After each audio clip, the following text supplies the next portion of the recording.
Olá, eu sou o Rafael Decurso e hoje venho aqui apresentar um dos produtos que eu tenho usado bastante na minha prática clínica.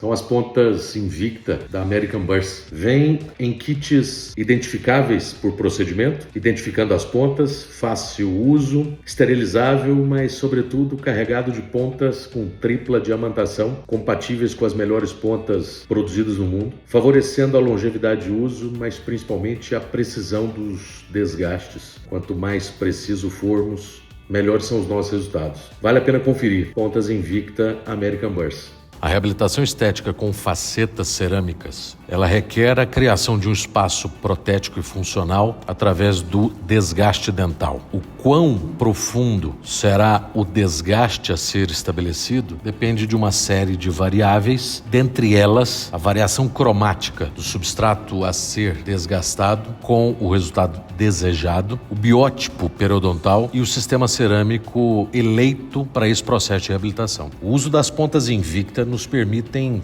precisão e qualidade desse desgaste, favorecendo não só o resultado imediato, mas sobretudo a longevidade da reabilitação proposta. Na obediência aos passos clínicos protocolares à criação desse espaço protético, o primeiro passo que sugere-se é o uso de ponta diamantada esférica de média granulação para iniciar a criação desse espaço protético, desse espaço funcional. Essa ponta diamantada sugere-se como primeiro passo a delimitação periférica, mesial, distal e cervical deste preparo e a criação de sulcos de orientação de profundidade horizontais, tendo o sulco horizontal cervical, tendo as pontas de papila como referência, o segundo sulco, a face central, o terço mediano, e o terceiro sulco de orientação horizontal entre o sulco do terço mediano e o bordo incisal. A partir daí, substitui-se pela ponta diamantada troncocônica de média granulação para fazer a união destes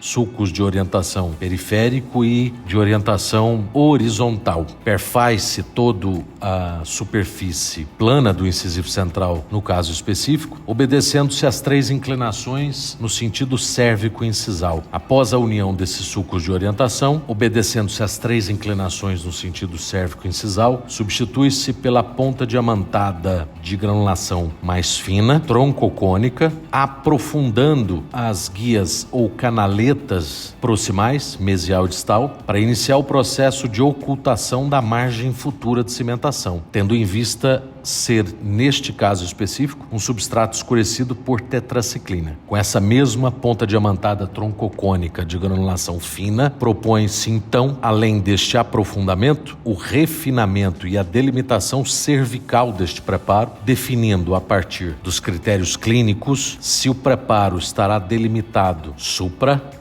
justa gengival ou subgengival. No caso específico, com biótipo periodontal favorável e um substrato escurecido por tetraciclina, propõe-se a localização subgengival deste preparo para favorecer também a ocultação da margem de cimentação e a criação de um espaço protético cromático suficiente para transitar cromaticamente a cor do substrato original escurecido para a cor desejada da paciente. Com esta mesma ponta diamantada, troncocônica de granulação mais fina, consegue-se também ocultar a área de visibilidade dinâmica cérvico-proximal. Definiu-se por não romper-se as faces proximais, por não haver indicação clínica. Nesse sentido, a região cérvico-proximal, área de visibilidade dinâmica, precisa ser aprofundada também com o objetivo de ocultar a futura margem de cimentação. Esta mesma broca mantém-se o desgaste plano da face vestibular ainda em três inclinações. Num passo seguinte, podendo-se utilizar a ponta diamantada troncocônica de média granulação ou granulação fina, assim como discos de acabamento diamantados, a redução do bordo incisal em aproximadamente 1,5 mm a 2 mm,